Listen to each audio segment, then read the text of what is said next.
Hare Krishna, dear devotees, Dandavat Pranam. We are reading chapter 12 of Bhagavad Gita today. Uh, and we will be also discussing about Prabhupada today. We'll glorify him on his disappearance day. But let's start with Mangalacharan. Please, everybody, join in these auspicious invocation prayers to our Acharya, Radha Krishna, Panchtattva, Chaitanya Mahaprabhu. ॐ अज्ञानतिमिरन्धस्य ज्ञानञ्जनाशलाखया चक्षुरुन्मिलितं येन तस्मै श्रीगुरुवे नमः। श्रीचैतन्यमनोभीष्टं स्थापितं येन भूतले स्वयं रूपा कदा मह्यं ददाति स्वपदान्तिकम्।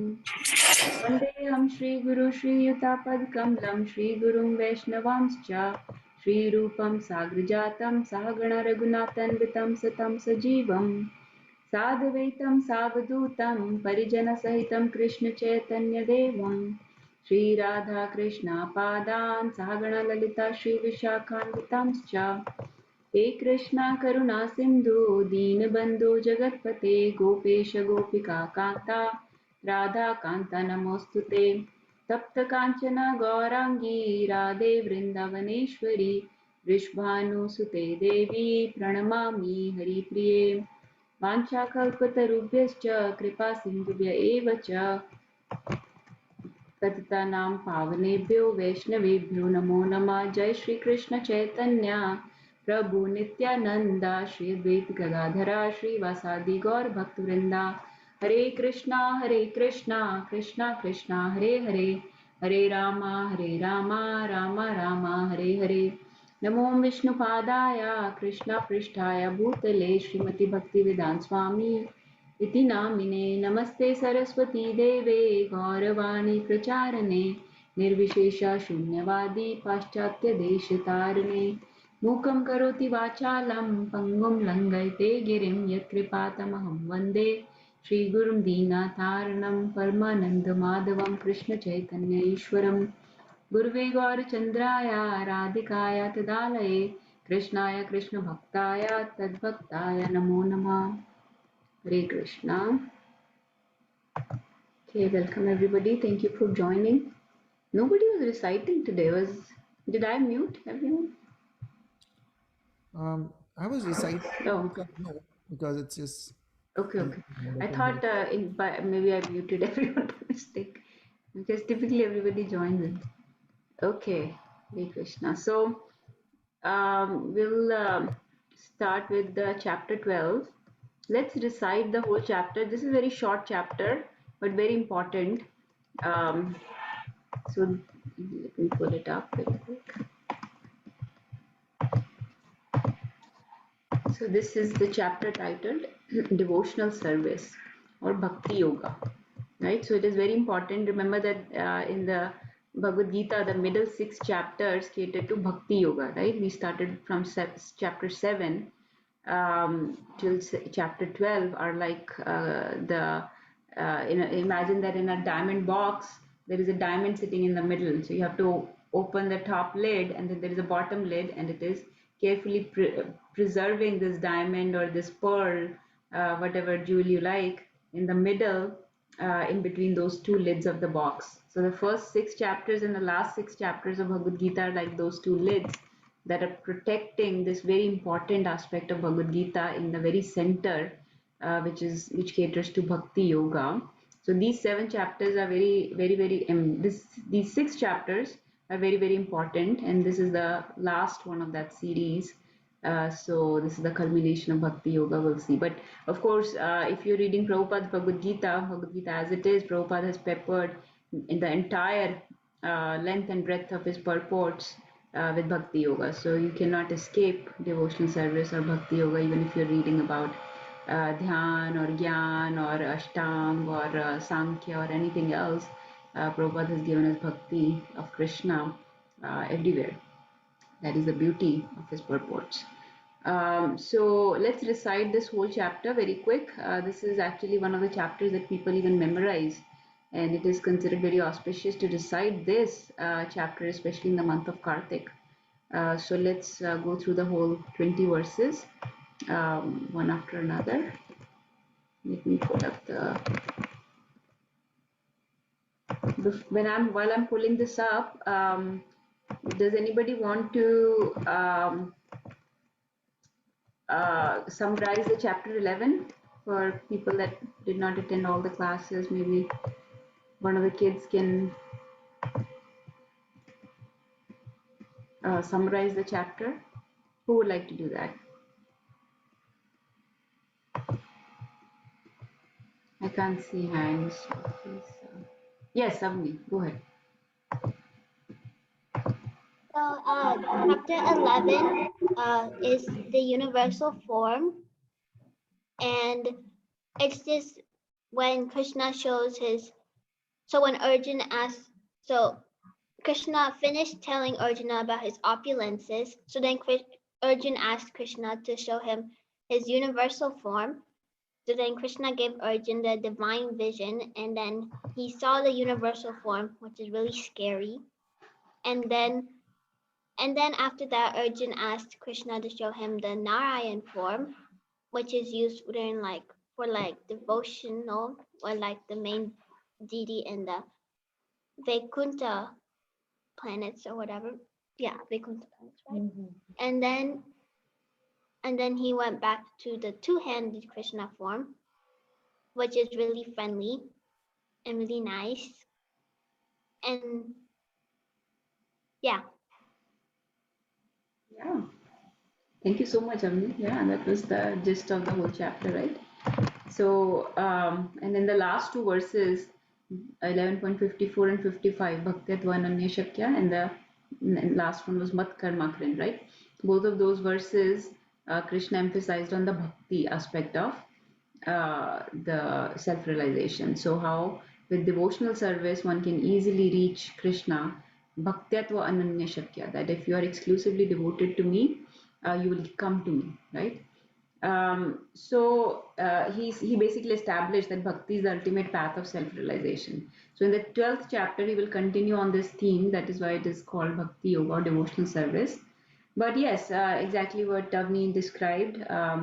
Arjun saw the universal form, was very fearsome. He got very scared, very um, uh, fearful, and started offering prayers, obeisances, apologized also that I've made fun of you and whatnot. And finally, Krishna showed him the four-handed and then two-handed form. And then Krishna gave that last verse, which was the essence, the formula of success in this path of spirituality, right? He gave this recipe which has these 5 ingredients. And those 5 ingredients were what? What was the first ingredient he said? Mat karma krin, right? Mat karma krin was what? What does that mean in a couple of words? Doing work for me. Yes, right? Working for Krishna. Mat karma krin. Then do all your work for me. Right? Give all your results unto me. Do the akarma, right? Mat karma krin. And the next was mat parmo. What does mat parmo means? Mat parmo. We discussed about it, right? And considering. Consider. Yes, Prabhuji, please. Oh, I thought you were asking. Yes, Prabhuji, go ahead. No, Mataji, he was saying that consider me the supreme. Right. So what do you do? That is the mat karma krin, and then mat paramo. So I'm like, consider me the supreme. Right, right. So basically, give Krishna priority in your life, right? Consider him, keep him supreme, keep in your mind, intelligence, and basically with your subtle body, with your mind, intelligence, and ego, you serve Krishna. You consider him supreme. So that is Mat Parmo. Then the next was, what was the next one? Nirvaira Sarva Bhuteshu, right? Nirvaira Sarva Bhuteshu meant what?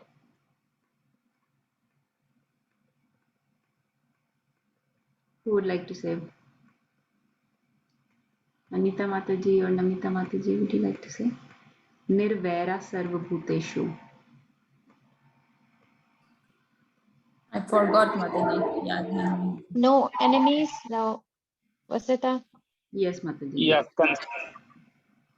So nirvair, vair meaning to have vair with somebody, right? Like conflict with somebody, enviousness or problems with somebody. Nirvair means no conflict, no animosity with anybody. So nirvair sarva bhuteshu. Bhut word always means living entities typically in Bhagavad Gita. So to all living entities, he's equal, equipoised or equanimous. So that is nirvaira sarvabhuteshu. So those were the three do's that work for me, keep me supreme, or prioritize me basically, and consider and treat everybody equally, right? Nirvaira sarvabhuteshu, no enviousness towards anybody. And then he gave two don'ts. He said nirvaira sarvabhuteshu sangha varjita, right? What does sangha varjita means? Means avoid all the association that will not let you develop in the devotional service. Yes. So sangha means association, right? Like we say sadhu sangha, right? So sangha means association. So any kind of association, it typically refers to material association. It just doesn't mean refer to people, but it refers to any kind of activities or any kind of um, thoughts, whether with our body, with our subtle body, anything we do that will be unfavorable towards devotional service, that will be not good for our advancement in Krishna consciousness. So give those up. Sangha varjita, right? To avoid those things. And then the last thing, fifth thing he said was, this was the fourth thing. Fifth thing he said was nirvaira bhuteshu. I've left one out. Mad bhakta. Mad bhakta was a do, one of the do's. Mad bhakta, become my devotee. That is easy, right? So becoming my devotee means to basically follow the various limbs of devotional service, hearing, chanting. How would you become a devotee? You will read the scriptures, you will associate with other devotees, you will hear from them, you will start chanting the names, you will pay obeisances to the deity, you will follow some rituals, follow the important dates, fast on those days, right? So that is how you become a devotee. So mat karma krit, mat parmo, mat bhakta, sangha varjita, nirvaira sarvabhuteshu. And then he says that you will definitely come to me. Mai aveshita, mam aveshyati samshaya. So you will definitely, yasa mamiti pandava. That, O Pandav, that person will definitely come to me. So this is where we stopped on 11th chapter. Let's recite. I have it pulled up in both Sanskrit and English. And let's recite, everybody. We can recite together. 12.1. Arjuna Vacha Evam सतातयुक्ता ये भक्तास्त्वं प्रयुगास्ते Parayuta चक्रे अक्षरम् अव्यक्तं तेषां के योगवित्तमाः Shri Shri Bhagavan भगवानुवाच Maya मयि Veshyamano अवेश्यामये Yemam मां नित्यायुक्ता Yuta उपासते upasate Shraddhaya श्रद्धया Daya payo परयोपेतास्ते मे Mukta मद्भक्ता Mata तमामता Mata Etva ये Aksharam त्वाक्षरम् Avirveshyam Amrivedeshyam Avyaktam Vyaktam Paripasate Sarvatragam सर्वत्रागम् Achityam अचिन्त्यं च Cha Achintya Bhutanim Cha Achalam Dhruvam Atam Chalam तन्निम्नेन्द्रियग्रामं ग्रामं तत्र सम्बुद्धया ते प्राप्नुवन्ति मामेव सर्वभूताहिते रताः Sarvabhuta तेषोऽधित्रस्तेषाम् यशोदीक्षाद्रस्तेषां अव्यक्तशब्दचेतसाम् अव्यक्तैर्दधे दुःखम् देहवादभिरवप्यते ये तु सर्वाणि कर्माणि मयि सन्न्यस्य मत्पराः अन्येनैव योगानां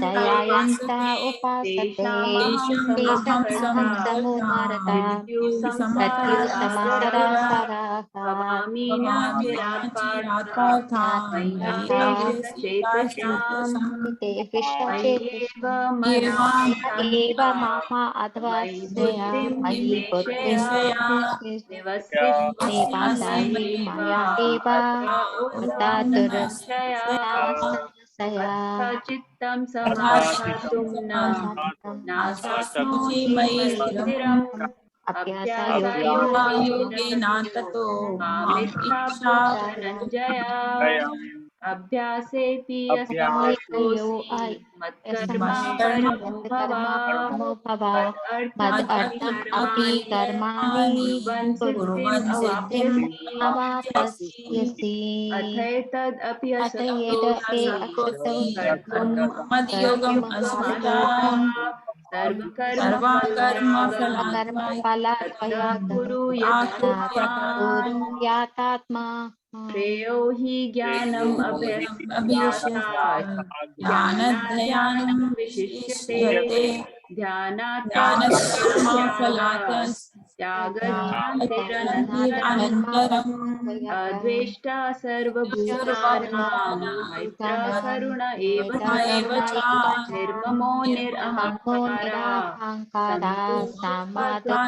सात्विकी सन्तुष्टः सन्तुष्टः सततं सतातं योगी योगी यतात्मा यतात्मा दृढनिश्चयः दृढनिश्चयः मयि अर्पितो मयि मनो अर्पितं बुद्ध्यो मनो मद्भक्तः समे मद्भक्तः मे प्रियः यस्मान्नो द्विजते लोको लोकान्नो द्विजते च यः हर्षामृषाभयोद्वेगे मुक्तो या स च मे प्रियः अनपेक्ष्य सुचिर्दक्षः उदासीनो गत्यर्थः सर्वारम्भान् परित्यागी यो मद्भक्तः मे मद्भक्तः समे प्रियः प्रियः यो न यो हृष्यति न न हर्षति न द्वेष्टि न देवेष्टि शोच्यति न न शोचति न कंचति कंचति शुभाशुभा परित्यागी भक्तिमान् यः स मे प्रियः क्षमा शत्रौ च क्षमा मित्रे च शत्रौ तथा शीतोष्ण सुखदुःखेषु क्षमा दुःखविवर्जिता तुल्यनिन्दास्तुतिर्मौनी सन्तुष्टो येन केनचित् अनिकेता स्थिरामते भक्तिमान् मे प्रियो नरः ये तु धर्मामृतम् इदम् यथोक्तं पर्युपासते श्रद्धात्मना मत्परमा भक्तास्तेऽतीव मे प्रिया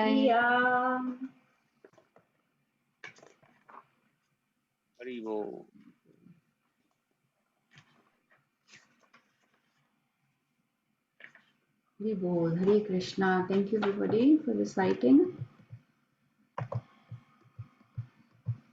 Okay, so let's for next maybe 20 minutes just read Bhagavad Gita. We'll just discuss whatever we can, maybe first few verses. And then we'll discuss more about Srila Prabhupada today. I hope everybody got a chance to read that document I sent on the group. But if not, we'll discuss a little. Okay, so let's start from text 1. Okay. Okay, I'll recite, we'll lead and follow. Arjunuvacha अर्जुनुवाच evam satat yukta ye bhakta swam. Go ahead. एवं सततयुक्ताये Bhakta swam paryupasate भक्ता स्वं पर्युपासते ye chapi aksharam avyaktam ये चापि अक्षरम् अव्यक्तम् tesham ke yoga vittama. तेषां के योगवित्तमा. Can somebody read this one? Can I read Mother? Yes, Madhu. Translation by Srila Prabhupada. Prabhupada ki jai. Arjun inquired, which are considered to be more perfect, those who are always properly engaged in your devotional service, or those who worship the impersonal Brahman, the unmanifested? Hare Krishna. Hare Krishna. Okay, so in this chapter, the first few, let's talk about this for a few minutes. The first few verses till about verse 5th talk about a concept called impersonalism. Okay, So those of you that have been reading the purports of Prabhupada and hearing some lectures, you understand, you probably understand what is personal aspect and what is impersonal aspect of Krishna. So before launching into Bhakti Yoga aspect in this chapter, Krishna is talking about impersonal aspect, and that is because of this question that Arjun asked. So in this question, Arjun said, Arjun is asking Krishna, which is better, which is more perfect? Those who are always engaged in your devotional service, like the bhaktas. So evam satat yukta ye, those who are constantly satat yukt, your bhaktas, your devotees that worship you, paripasate. Is that process better? Or those that worship the that unmanifested Brahman, impersonal, unmanifested Brahman? Avyaktam. So Vyakti means a person, right? Vyakti means person. Avyaktam means something that is not a person, that is unmanifested. It hasn't taken a shape or form, right? So that is avyaktam. So that cannot be, जिसे बोलते हैं ना हिंदी में व्यक्त करना या व्यक्त की व्यक्त मतलब कि डिस्क्राइब किया जा सकता है. It's a व्यक्ति, it's a form, it's a shape. Avyaktam means something that cannot be described because it doesn't have a shape or form or qualities that we can relate to. So that is unmanifested avyaktam. So which one is better? He says the unmanifested or those people that are constantly satat yuktam, that are constantly engaged in your devotional service. So Arjun asked this question, and in the next about 3 verses, Krishna will give the answer of this. So before we move forward, because Krishna will not describe too much about the personal or impersonal, he'll just talk about which one is better. So I know that we have people that have been reading purports of Prabhupada and understand this concept. Who would like to give their thoughts on what does Arjun mean here by the devotees or bhaktas versus those who are attached to the unmanifested or the Brahman? So can somebody give in a few lines their understanding of this?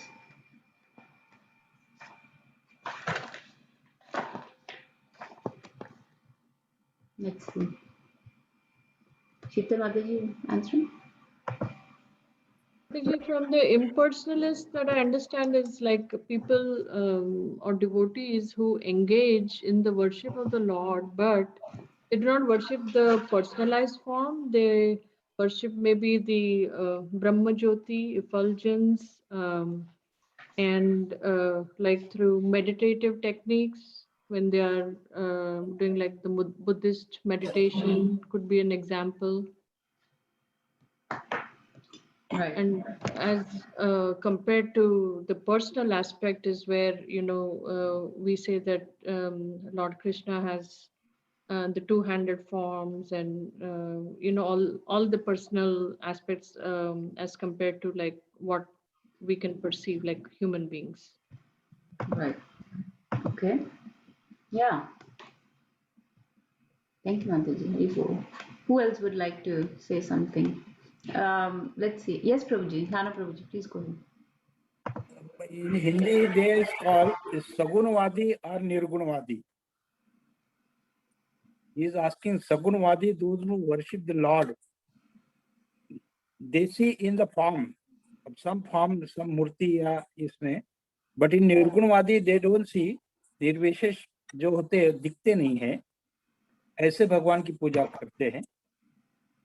जो in person दिखते हैं, जैसे कि statue है, मूर्ति है, इसमें हम लोग देखते हैं, दैट इज सगुणवादी. और बाकी जो दिखते नहीं है वो निर्गुणवादी. ऐसे अर्जुन का कहना कि दोनों फॉर्म में से कौन सा फॉर्म करना चाहिए. Yes, Prabhuji. Thank you. Very nice. Yes. So Prabhuji made very nice point. Sagunvadi versus Nirgunvadi, right? So, or Prabhuji also used the word Nirvishesha or Shunyavadi, right? So you remember Prabhupada's pranam mantra? Namaste Saraswati Deve Gaurvani Pracharane Nirvishesha Shunyavadi Paschatya Deshtarne. That he came to deliver us from this Nirvisheshavad and Shunyavad and the Western countries, right? Paschatya Desh. Nirvishesha Shunyavadi Paschatya Deshtarne, right? Okay. Yes, Prabhuji. Thank you. Who else would like to make some points. This is very this can be confusing, especially for kids. So I just want to take everybody's understanding, so we are all on the same page, because Prabhupada was very vocal about this concept of personal versus impersonal, and he in the same line as Chaitanya Mahaprabhu condemned impersonalism, and we'll come to that why, and we will hear from Krishna himself condemning it, not Prabhupada. Prabhupada does not say anything that Krishna has not said. So, but I just want to understand the two aspects. What do they understand? Yes, let's see, Anita Mataji, would you like to say something? Let's see, you've read many times now. You're reading Bhagavatam also. What do you understand from this? Yes, Mataji. So as I understand, like there is three aspect of understanding the absolute truth, right? Brahman and Paramatma, and then the Krishna himself. So Arjun is basically asking ki, like which one is it? Going the Brahman route, like which is like effulgence is the better, or like devotional service, which is like following all the regulative principles what Krishna has prescribed. So which one is better? So that's how I'm understanding it.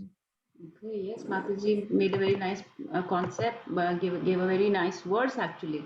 So this is a verse from Srimad Bhagavatam, comes in the first canto itself, that there are three aspects of Lord, what is called Brahman, Paramatma and Bhagwan, right? Vadanti tat tatva vidas tatvam yad jnanam advayam brahmeti paramatmeti bhagwan iti shabdete. That there are three aspects of the absolute truth, and those are Brahman, Paramatma, and Bhagwan. Right? Okay, yes, Mataji, Shidal Mataji, sharing. Yes, just in addition to what Mataji said, Prabhupada gives the example of the sun.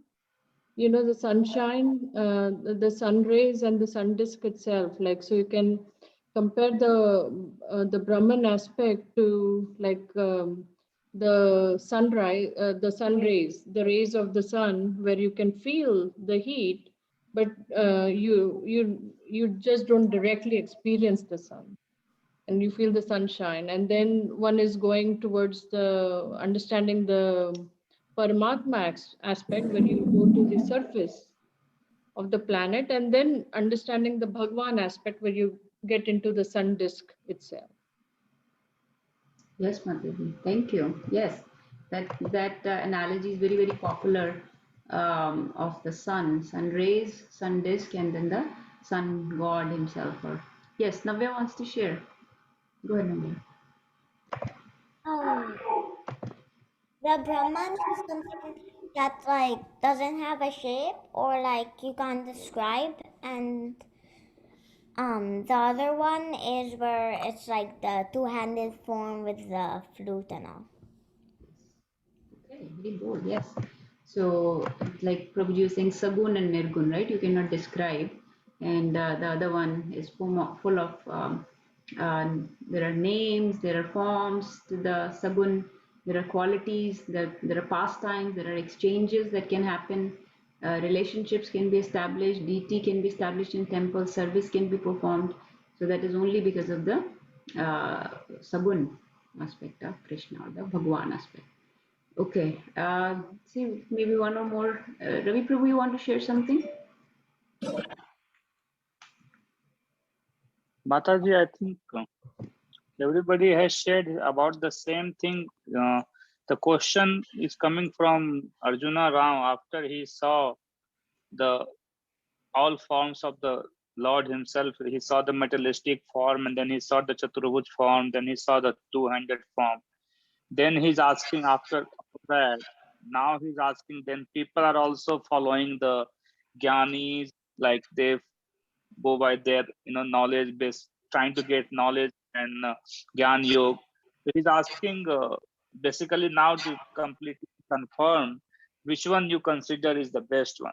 So like now also when we see people are not only doing the deity worship, that also, as Shitala Mataji said, like there is a people like Buddhists, they are also doing a meditation, but they are basically meditating on, like nothing. So, so basically the same thing, asking about which one is the best. So the Krishna, I think he will explain, you said he will explain in next 3 slokas, and then he will also say like, which the one is more difficult and one is more easy. And then chances of falling down for one is more than the other one. So Okay, yes. Yes, Prabhuji, thank you so much. So yes, I think everybody covered all the points, the main ones.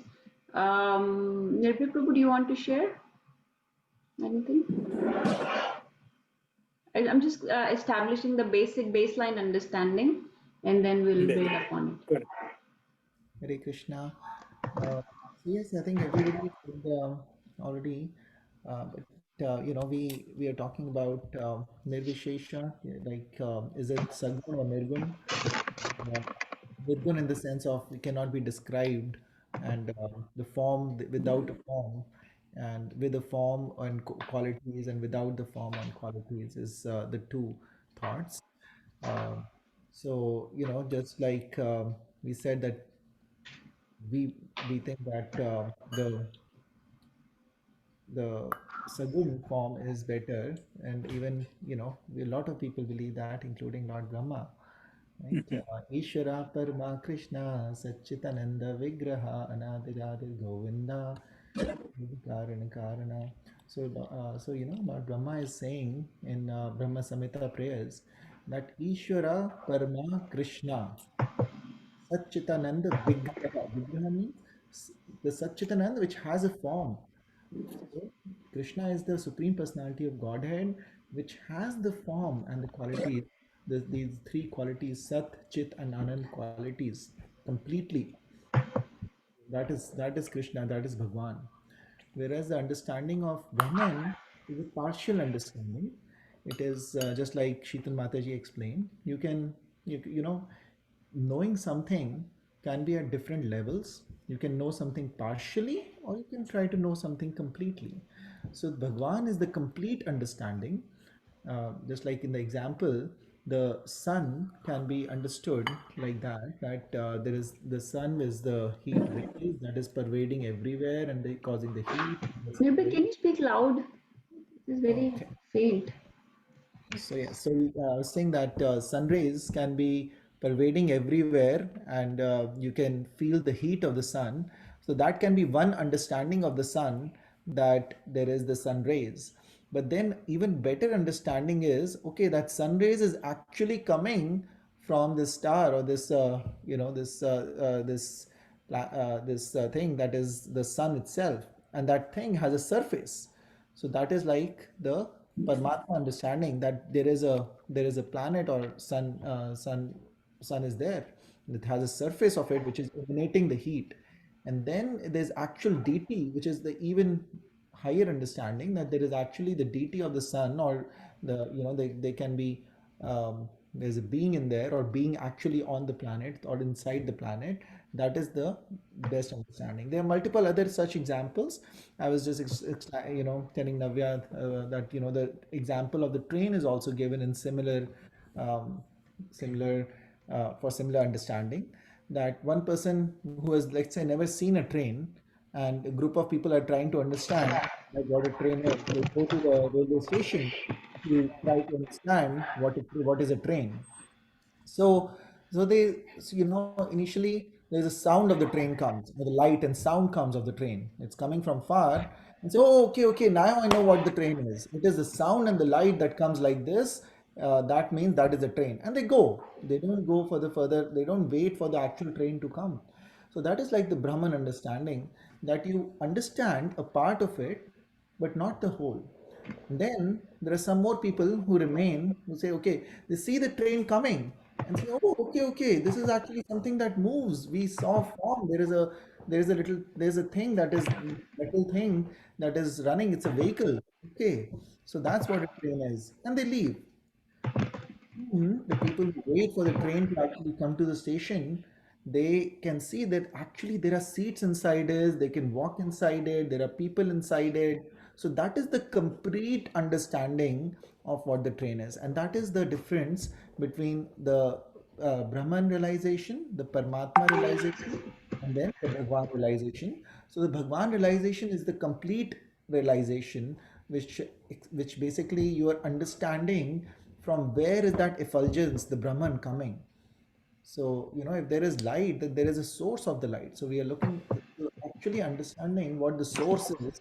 That is what the Bhagwan realization is, which has a form, which has a vigraha, which has qualities, which has so many beautiful attributes that our acharyas have told us about that we can meditate upon, rather than trying to meditate upon nothingness, because nothingness basically eventually it's like like Amol Leela Prabhu says, uh, कि नेति नेति नेति करते करते सो हम सो जा.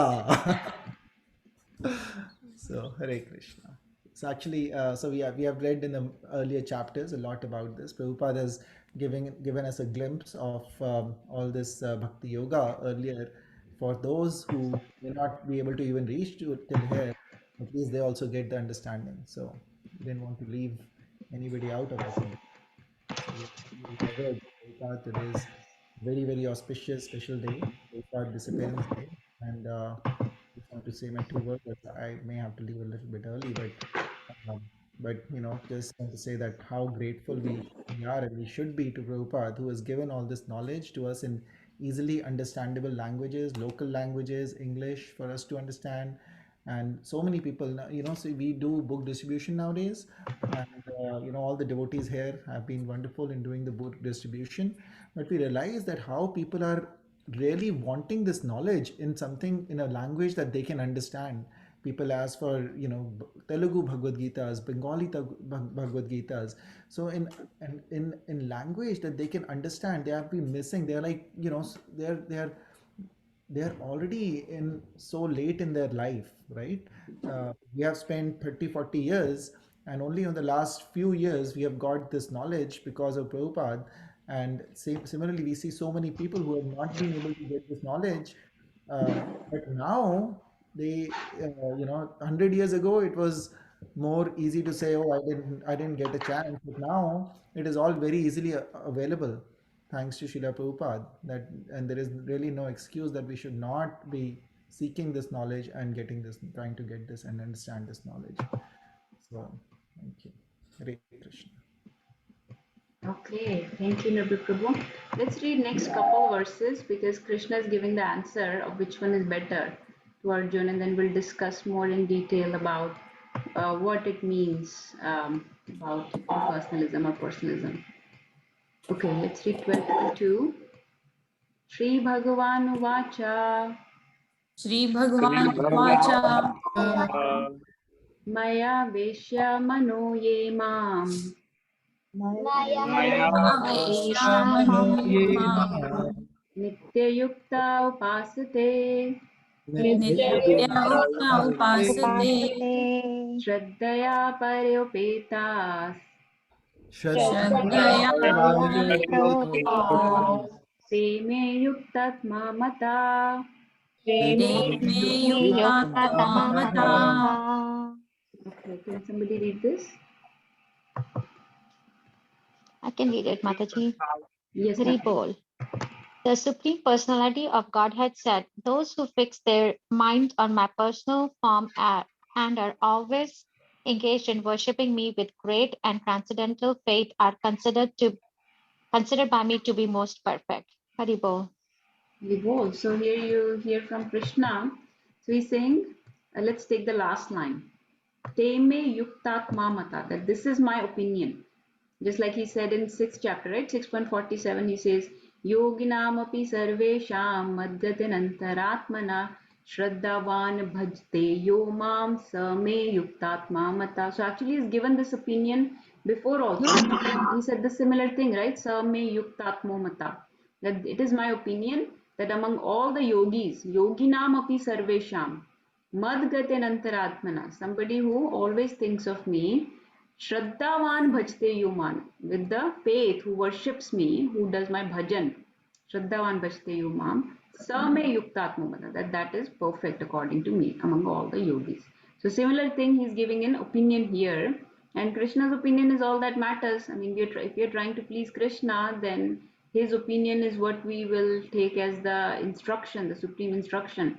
So sometimes this is a way of saying, right? I would do this. Like sometimes people say in US, right? Nirbhay Prabhu is very familiar with this way of talking. I would do this in this situation. What does that mean? I would do this. It is saying, telling the other person that you should also do this, right? Because that is the best way to do something. So in this way, he's saying that this is my opinion. That what is my opinion? Mai aveshya manoye mam, that who's always fixing his mind upon me, not upon something blank or dark, upon me, the Krishna.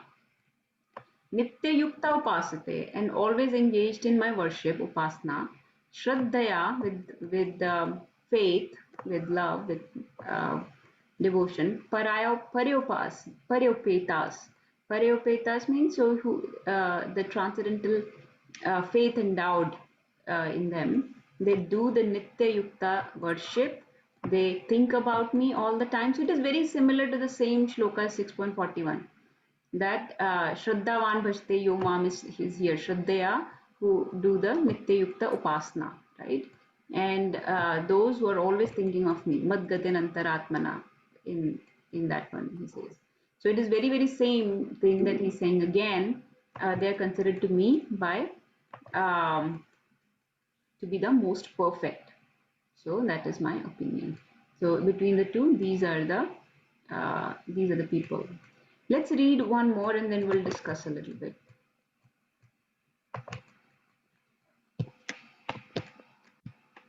Okay, so now these are actually two verses, so we'll read both of them and then we'll just discuss a little. So he'll give the position of he'll talk about impersonal aspect, what happens.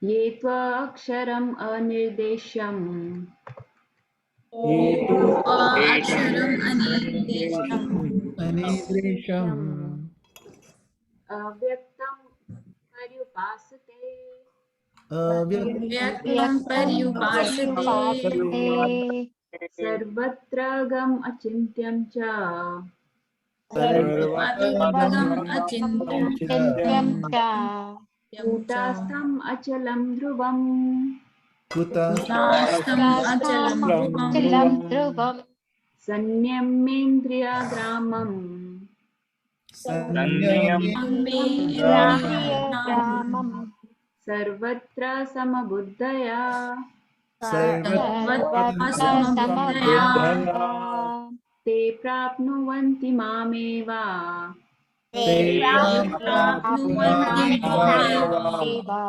सर्वभूताहिते रता sarvabhuta rata. Can somebody read this translation? I can read. But those who fully worship the unmanifested, that which lies beyond the perception of the senses, the all-pervading, inconceivable, unchanging, fixed, and immovable, the impersonal conception of the absolute truth, by controlling the various senses and being equally disposed to everyone, such persons engaged in the welfare of all at last achieve me. Haribol. Hare Krishna. Okay, so let's discuss these few again. So is the concept of personal, impersonal clear to especially our new devotees? Yes, Vedhi, go ahead. So now someone had said the people who don't do idol worship are considered impersonalists. Then that doesn't make sense for if because Christians, Jews, and Muslims, they don't worship idols, but then again they're not considered impersonalists because they have that they focus on God, not the energy of the God. So I didn't understand that. So I don't think this is talking about Christianity, Muslims, or Jews. But remember that deity worship is just one of the 9 limbs of devotional service, right? But there are other things also. When we say, we start with Shravanam. So what are we hearing? We are hearing the names of the Lord. We are hearing the discussing the qualities or pastimes of the Lord, right? Then it goes to doing the kirtan or glorifying. What are we glorifying? We are glorifying various, again, same thing, name, form, qualities, pastimes, energies, everything of the Lord. In this way, we keep going through the 9, we try to do all the 9 processes to varying degrees, right? So we, Archana or Vandana, offering prayers and deity worship is part of those 9 things, right? So they also chant on the beads. They also, say some kind of mantras, right? But not necessarily that everybody is focusing on a form of the Lord or relishing any pastimes of the Lord or attributing any qualities to the Lord, right? So this is talking about the various sects of actually Hinduism, and actually I meant to share a screen which show you something here. This is more talking about Vedic and non-Vedic concepts among Hinduism. Okay, so it is not necessarily talking about Christianity, Muslims, or Jews, but talking about various aspects in Hindu religion where we talk about meditating or focusing on the dhyan or the ashtanga aspect of yoga system more than discussing the qualities or pastimes of Krishna. So those kind of things, like not eating anything for many days rather than eating Krishna prasadam. So that is what we are talking about here. But I just wanted to make sure that everybody at least understands the impersonal versus personal. Then we can go into details of it.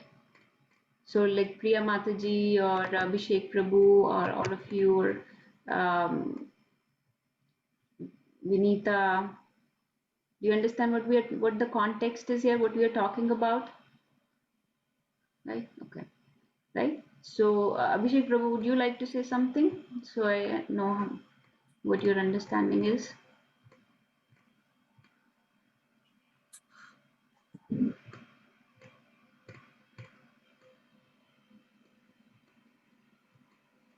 He's busy, huh? No, I'm listening. Go ahead. What do you do you understand impersonal, personal? What are we talking about? What are we talking about? Devotee versus avyakta, asakt. What is that? What is all this? I'm not sure, but as far as I understood, like personal means those who directly worship the Lord Krishna, and impersonal means like those who like follow some different path and try to achieve the same goal as to reach to the Godhead, or so like that. Okay, yes. So very broadly, this it can be said. So remember, there is Bhagwan or Krishna, right? And there is a lot of effulgence coming out of him, which is called Brahm Jyoti, right? So there are many yogis, like Gyan yogis especially, that have the goal of merging into that Brahm Jyoti.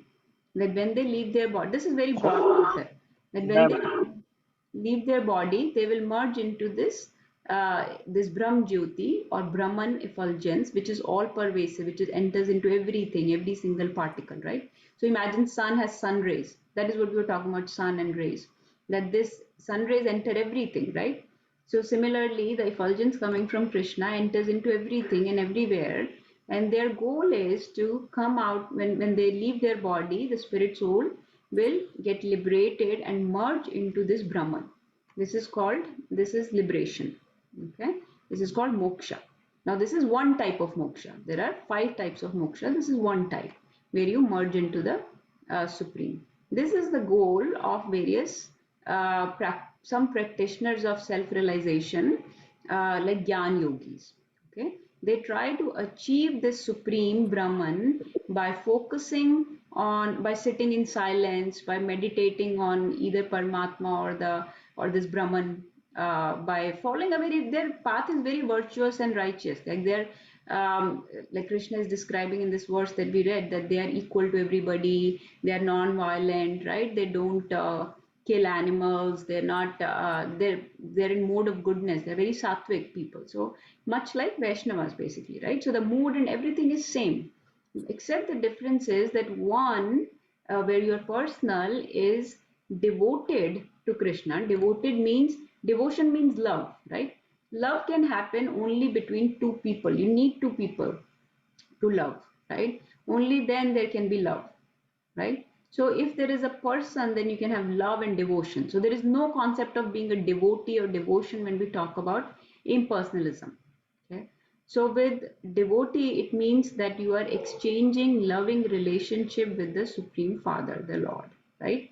So how do you do that? There are various ways of showing that love or realizing that love. And those ways are called the 9 limbs of devotional service, like by chanting their name, by discussing their pastimes, by describing their qualities, by teaching others about them, by discussing amongst yourselves, right?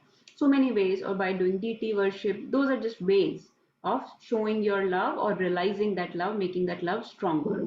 That love and devotion is possible when there is another person, and that kind of self-realization path is called personalism. That is one path that transcendentalists or spiritualists take. Okay. So this is what Arjun is asking. Should we seek to merge into this Brahm Jyoti, or should we serve you as a Bhagwan? Like we should love you, serve you as a Bhagwan. Again, service is only possible when there is somebody, when there is some person involved, right? Then you can serve somebody. So in the impersonal concept, really the service of God or devotional service is not very much possible. So those, that is very, very grossly. Okay. If you are ready, I can go more into details. If not, we can just cover a little bit more on this, and then in later weeks we'll talk more. What Veda he asked is a little bit more going into the practices of different religions. Different religions can be a mix of various things. It may not be all pure devotional service. It may be very mixed paths that different people follow, right? Uh, but there may be some conception of a person in their various religions, right? So like chanting the names. Now names, like in Muslim religion, Allah is described, Allah ka noor, unki aankhein, unke haath, right? This is described. So there is somebody that they exchange relationship with, right? In Christianity also, there is a Supreme Father who has sent Jesus as the Savior, right? As his son of the Father, has been sent as the Savior of the earth. So in this way, there is a father, there is a person, right? And then if you look at their paintings and all, they depict the Father and the Jesus standing together, the Lord and the Jesus standing together, and Lord is this big beard and white, or very old, wrinkly fellow, right? So in this way, there are various mixed conceptions also. Okay. But remember that absolute truth is vast. So we are not saying he's one or the other. We are saying he's everything, right? He is that Brahm Jyoti, he is that person, and he's also the Paramatma within. We are not saying he's just the person and there is no Brahman or Brahm Jyoti. Yes, he's Brahman, he's Brahm Jyoti. That is why he's all pervaded everywhere. So some people pray to certain aspects, certain other aspects, right? So a mixed variety of things that they pray to, and that is all okay. So different religions are following different paths, or they have different conceptions of absolute truth, but absolute truth is everything. Absolute truth is the person, the light coming from them, or the effulgence which is all pervasive, which is so he's both Sagun and Nirgun. We're not saying he's one or the other. He's both, and he's also the Paramatma within, right? So the question is not who you are. He's all three. But the question is, which one is the best path to take for us? Should we worship the Nirgun, the Brahman aspect of you, or should we be focusing on the Bhagwan, the personal aspect of you? You are both. You are all of this. You're everywhere. Like for example, I say, okay, there is Paramatma in Navya. So should I just start doing everything for her, considering her to be the absolute truth? No, Paramatma is everywhere. Yes, he's he's in achar, living, non-living, everything. But what is the best way for us to progress in this path of spirituality, path of self-realization? So we are not saying that their path is wrong. We are, or Krishna rather, is saying that their path is hard. That path is incomplete understanding. To to think that Bhagwan or absolute truth is only this light is incomplete understanding. When the train is coming at you, thinking that sound is the train is the wrong understanding, right? But to understand that the sound is coming from the train and there is a train where you can get into it and get somewhere is the correct understanding, right? That is a full, complete understanding because you can actually get somewhere with that. So in this way, Prabhupada used to give another analogy of milk. Okay, I'll give that very quick and then actually we have to stop on this. But let's hear that analogy. This comes in third canto of Bhagavatam. Prabhupada used to give an analogy of milk. Let's say there is milk in a container. Okay. Now with your eyes, you can see the milk, right? It is white in color. So somebody will say, what is milk? Or you would say it is white. It is white. Somebody will touch it and say it is liquid. It is not solid, it's liquid. So this person is saying it is white. Next person is saying it is liquid. The third person comes and just puts a little on the tongue and says, oh, this is hot or cold, or not tongue, but touches it and says hot or cold. So the third person now says, this is hot. This milk is hot. The fourth person just sips it a little and says it is sweet or it is gone bad or it is whatever, right? It is not sweet, it's bland. So that person will tell you the taste. Now there is this person that comes and drinks it. And that person not only knows this is white, this is liquid, this is hot, this is sweet, but he actually drank it. So he feels energy, he feels nourished, and he can actually do something with that energy now. He is nourished, he is refurbished now. So that is the complete understanding, meaning understand from all the aspects, not just taking one separately and saying that it is only white, nothing else, or saying that it is only liquid, nothing else, or saying that it is only hot or cold, nothing else, or saying it is only sweet. No, we are saying Krishna is, because he's absolute truth. He's vast, he's unlimited, he has no end or beginning or middle. So he has many different understanding. So to put all those understandings together is the whole absolute truth, is the complete understanding.